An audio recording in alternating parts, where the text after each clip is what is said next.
Hello, mamas. Welcome back to another awesome episode of the Mama Work It podcast. I'm so glad you're here as always. If you are new to the show, my name is Marissa Lonick. I am your host and I am the founder of Mama Work It, where we support women in the juggle of mom life, work life, wife life, fill in the blank life. I'm so excited today because we have a very special guest. Her name is Dr. Christiane Schroeter. She is a business and wellness coach, a professor, and the author of How to Master Your Goals. She is also the host of the globally ranked Happy, Healthy Hustle podcast and the creator of Petite Practice, a framework designed to help female entrepreneurs achieve success through small, intentional actions. And we are going to dive into that further, you guys. Don't worry. With a PhD in health economics and over 15 years of experience in marketing, innovation, and entrepreneurship, Christiane empowers women to grow thriving businesses while maintaining balance and well-being. I'm so excited to have you here, Dr. Christiane. Thank you so much for being here. Oh, I love that. And I actually am really excited too, because we're going to have some really fun experiences I'm going to share. So this is going to be a super nice episode. Yes, absolutely. So let's just get started with a little bit more about you. I know you have 2 teenage daughters. You've been doing this working mom thing for some time now. Just tell us more a little bit about you and your journey as a working mom. Yeah. So I actually started this job here in California when I was pregnant with my oldest daughter. So I moved from the South to California, being pregnant, having 2 cats in the car. I need to add that too. For all those pet owners, you know how wonderful that is to travel cross countries with pets. And started my job being 5 months pregnant. And that means this was my dream job. I wanted to work in California, but at the same time, I wasn't quite feeling like at the top of my game, so to speak. And of course, as a professor, you stand a lot and you are constantly a performer. By nature, I'm actually not a performer. I actually like my quiet time. I am actually an introvert that thrives on being alone and having my alone time. And then I'm really a good performer. So I'm really all about the harmony of the two there. And I think having a daughter while you are on your academic journey, this is like the tenure track. Now I'm a full professor. I would really say the learning lesson out of all of this is, and to all the moms that are listening, there's never like a perfect moment to have a child. I think we were really wanting to have a child, and it all kind of was like we wanted to switch states. We lived in Arkansas at that time. We wanted to go somewhere where we really enjoyed the whole surroundings. So the environment was really lining up with my job. My husband wasn't really thrilled where we lived either. And then we wanted to have a child, and it all ended up happening at the same time. So to all the moms that are listening, sometimes, the path and the stars just kind of align, and then you just go with it. It ended up working out beautifully. And I think I actually inspired my students, especially the female students, that it can get done. And it's definitely something that, especially as us females, I was very proud wearing my business suit with my belly and walking in I had these little wedge heels that I was wearing at the beginning. At the end, I just went for flats. And I said, we can have that masculine business side, but we can also pair it with that more feminine, I'm pregnant and I'm proud and I'm sharing with you my journey. And I would encourage everybody that is working in business, that is definitely that intersection, that Venn diagram that I'm always thriving for, but that we need to share also. Being a woman also means that we are going through this beautiful manifestation of we want to have children, we want to raise children, we have a family, and that's something that's so important to share. I love that story so much. It's sort of like, to me, it culminated the epitome of having it all, and actually having it all at once, the way you described it, because of how it all sort of happened in the same season. So beautiful. So I mentioned in your bio this practice called Petite Practice for Goal Achievement. I'm so curious what this is. So can you tell us a little bit more about it and how us working moms can use it to achieve success without burnout? Yeah, thank you for that question. So let's break up the two words. So petite is a French word, it means small. And practice, I'm very intentionally choosing the word practice and not routine or perfection because it is just trying something, taking a step forward, reaching your goal. So it is a small step to mastering your goal. And you can probably hear from my accent, I'm from Europe. So a lot of my coaching really puts in some of the European flair. I'm totally infatuated with French culture and I speak French as well. I'm born in Germany. So I have that kind of fun intersection of the structure from Germany, but also at the same time, very much going for reaching your goals, this kind of driven, ambitious US style system. And the petite practice helps you get there in a small, digestible way. So, as a working mom, we don't have hours on end to go after our goal. And my signature framework really allows you to take step by step towards your goal consistently, celebrate every win along the way, or even like the small failures, the small missteps, but still you're going forward. And even if you take a misstep, remember you only took a small step. So instead of taking a big step and then doing a mistake and like, oh my gosh, how am I going to do with this? It's just a small step. So if you take a misstep, that's all right. You take another small step, and that one might actually be a little success. So all my clients love this framework because it allows them to really celebrate wins along the way and also see momentum because it builds, and then over time the practice becomes a routine and the routine becomes a habit, and that's really what we're going to go for. Yes. This reminds me a lot about just like a lifestyle choice, almost like if you were trying to lose weight. The most sustainable and best way to do that would be to alter lifestyle habits to get there and not, go all or nothing on a Monday morning, right? Because we know how that typically happens if we try to change too much at once or just try to go too fast, too quick.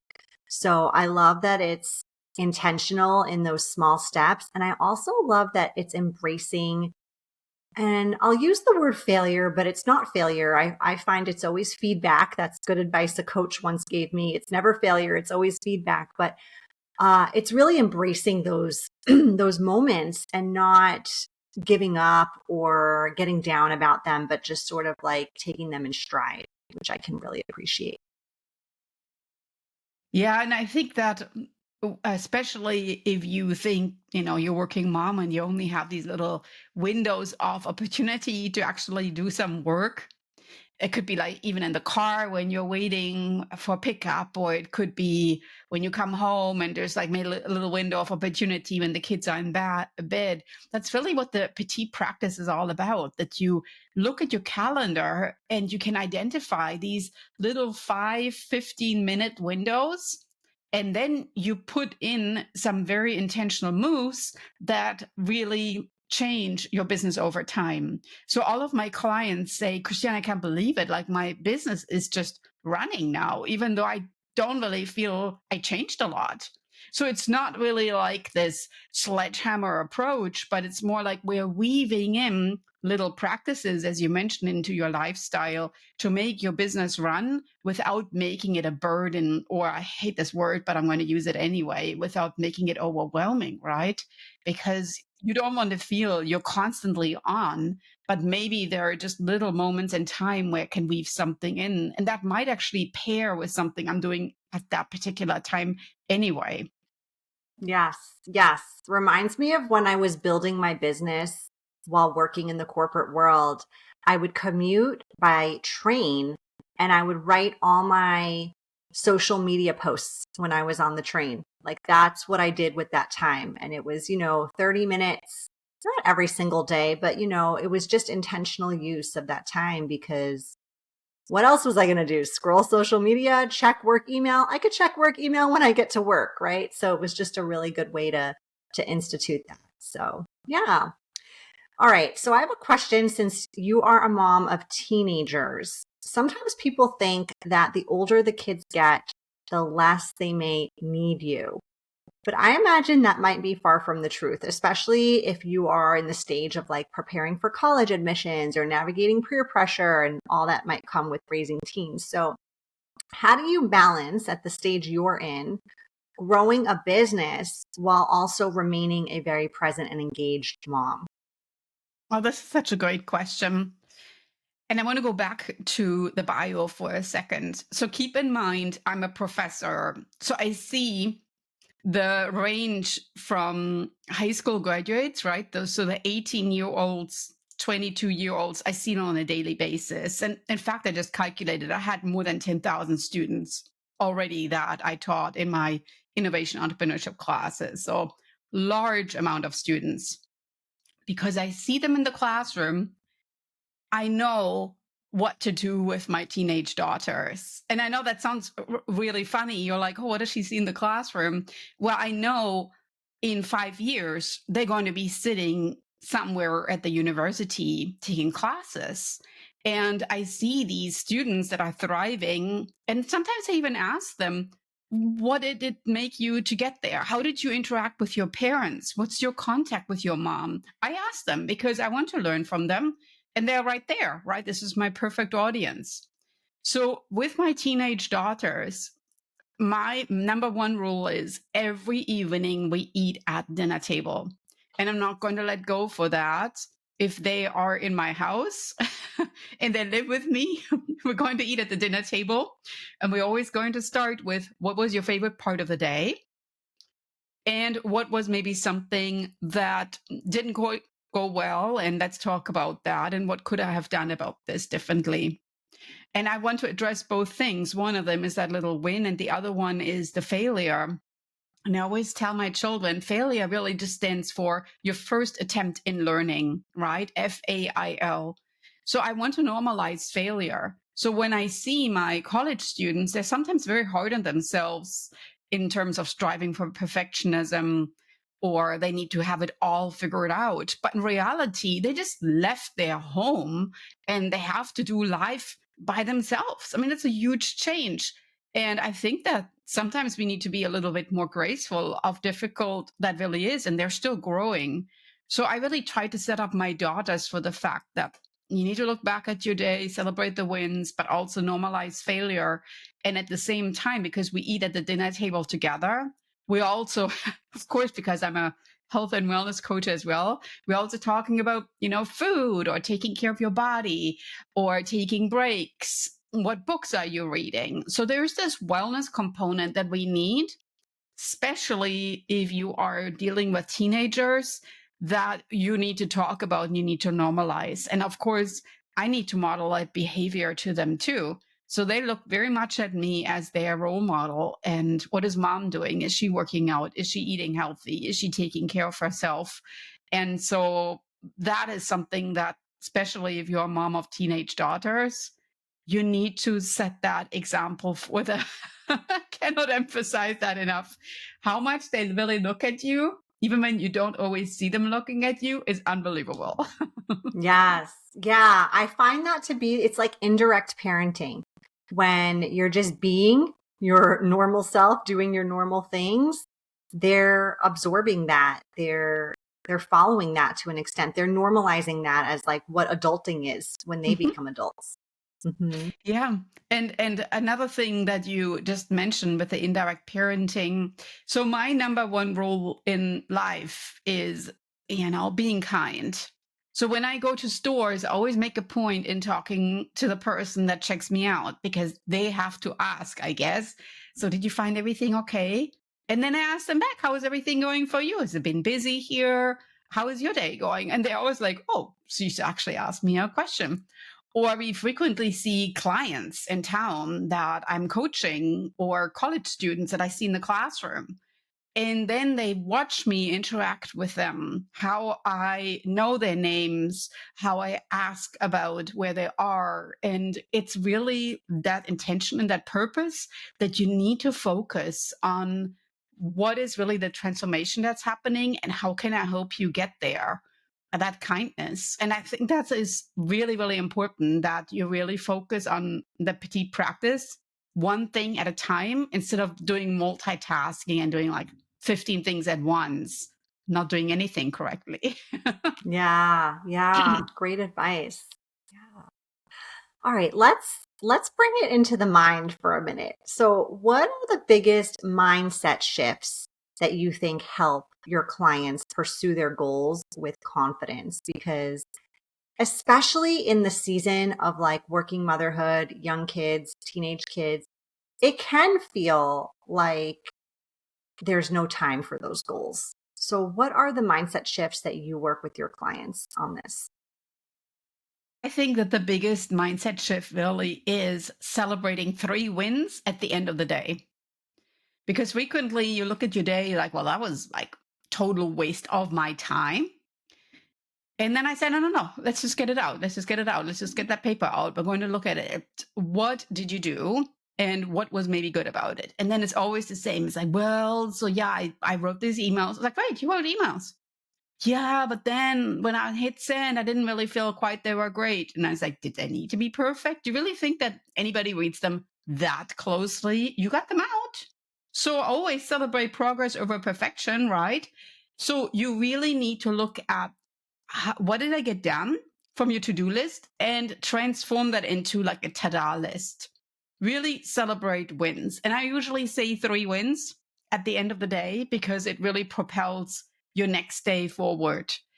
At the same time, and I just mentioned that with regard to making the perfect email, we tend to be overthinking really how other people perceive us. And we put this huge pressure on ourselves to be always perfect. So be it, maybe you send out an email where there was maybe like a little typo or maybe one of the links didn't work. And so what, right? I mean, it's great to double check. And if it happens, it happens. It's definitely better to get that email out than sitting and dwelling over it, because then after a while, the email will be dated. And you're like, well, now I'm just not going to send it at all anymore. So I always say to my clients, you need to let go of the idea that whatever you put out is going to be perfect, because that's just not what we're going to strive for. We're going to strive for, the B-level work. Needs to be good, but it doesn't need to be perfect, because otherwise we're never going to move the needle in your business. And that's really what we're going for here. Yes. Yeah. I'm sure you use this in your classroom. Done is better than perfect. Have you Oh, heard that yeah. expression? Yeah. I say that a lot because I definitely have been in those shoes where I'm overthinking or overanalyzing things. And yeah, sometimes you got to just like police yourself, hit send and move on. And with my clients, what I notice a lot, especially if they want to launch a product or they have a sales pitch. Oh my gosh, elevator pitches are like my favorites. I love to prepare elevator pitches for, applying for funding or anything like that. And then they overanalyze the elevator pitch. Well, I will not do that. And it's like, you're just going to send this in. So I usually set them a deadline. And I said, all right, so let's work backwards. We're regressing and let's just reverse engineer. We're going to get this elevator pitch done by April 1. So that means by Friday, this elevator pitch is going to be filmed. And then you can maybe look at it again. If you need to edit it. But otherwise, we're going to click send on the 1st, right? And that's always like really like, oh my gosh, once there's a date to it, it becomes like Yes. real. Absolutely. Absolutely. A deadline is so key, especially if you find yourself procrastinating. I know that works wonders for me and clients. And yeah, it is a good system. So I love that.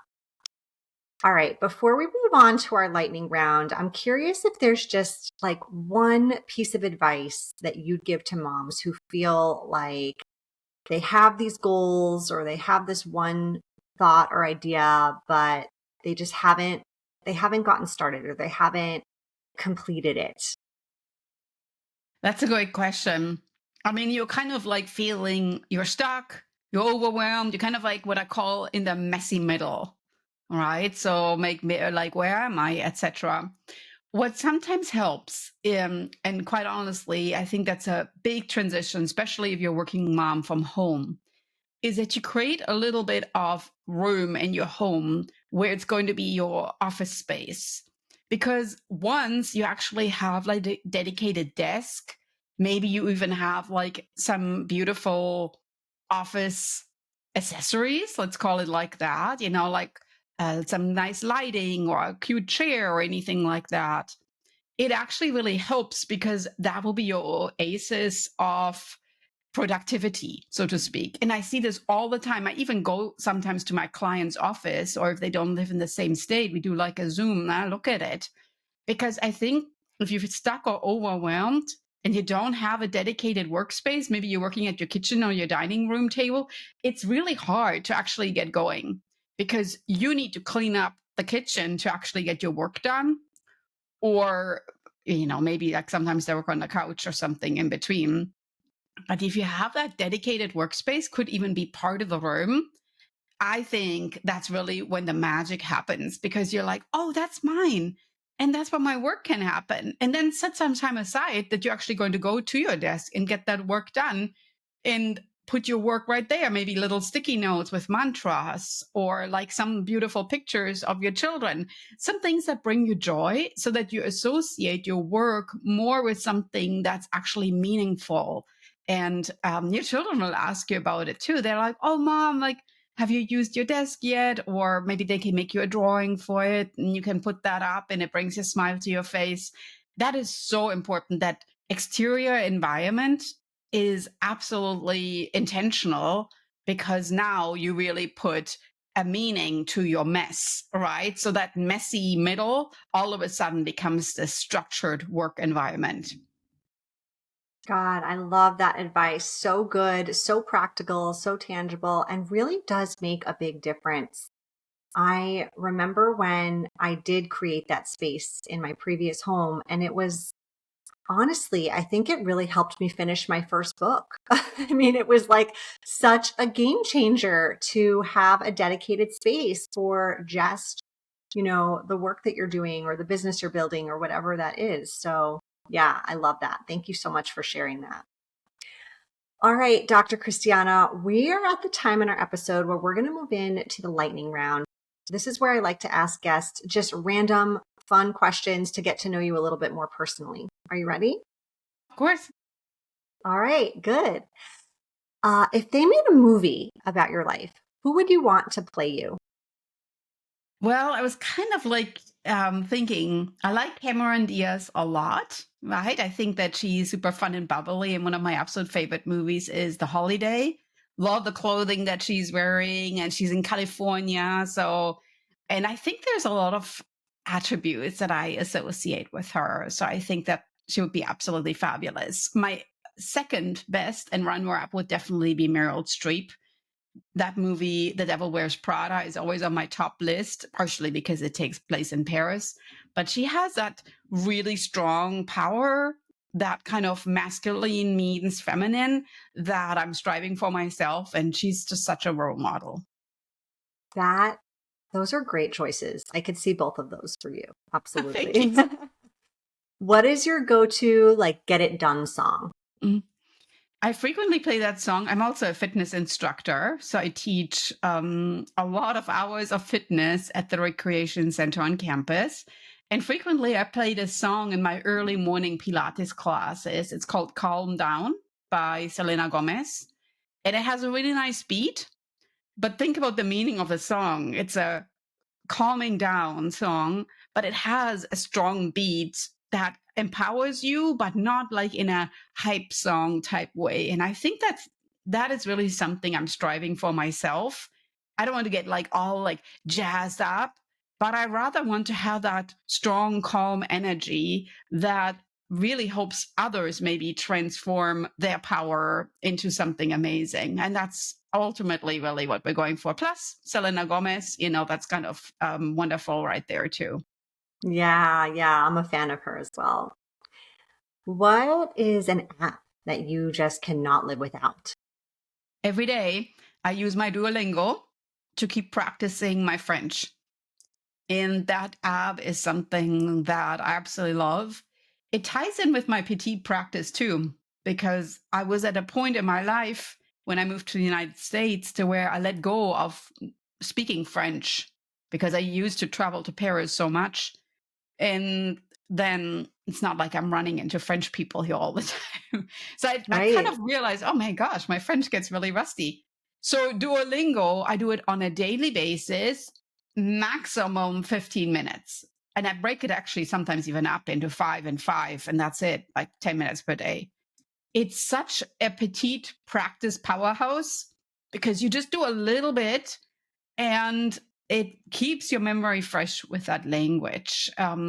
I also really love that I got my husband into learning German, which is my mother language, and my children as well. I speak actually German with them. So they are fluent in Spanish and in German as well. So we have a whole family plan and it's not expensive at all, but we all like in this Duolingo family plan and it's quite fun. And I think in terms of apps, it's definitely well designed to gamify learning, which is what I absolutely love too. So all my books have games and word searches and puzzles and doodle pages in there. They have interactive elements because I'm a strong believer that we're all different learners and that Duolingo app really hints at that. Yes. I feel like you need to be a Duolingo ambassador. You should contact them after this. That was such a good commercial for them. All right, Dr. Cristiano, we are just about ready to wrap up. Before we do, can you please tell our listeners where they can find you and learn more about the Petite Practice? Yeah, so I would love to meet up more with anybody that has any follow-up questions. To me, the podcasts have this wonderful open space. So reach out, drchristiane.com. Then, of course, you can check out my podcast, Happy Healthy Hustle. And I also have books on Amazon. So if you just put in Dr. Christiane, they should come up. There are 3 different books. The Petite Practice Planner, which is super interactive and just launched actually last Sunday. And it's already doing amazing in terms of the feedback that I'm getting. And the Discover Your Superpower book, which also has elements of my podcast in there. So those audio pieces together with games and, of course, worksheets. And then the best-selling book, which is called How to Master Your Goals. And I would love, of course, if anybody wants to reach out via Instagram, it's dr.christiane. I post videos on a somewhat regular basis, a few times per week, and they're usually giving you a little glimpse into my life in California. Love it. Thank you so much for being a guest. Thank you. That was really fun.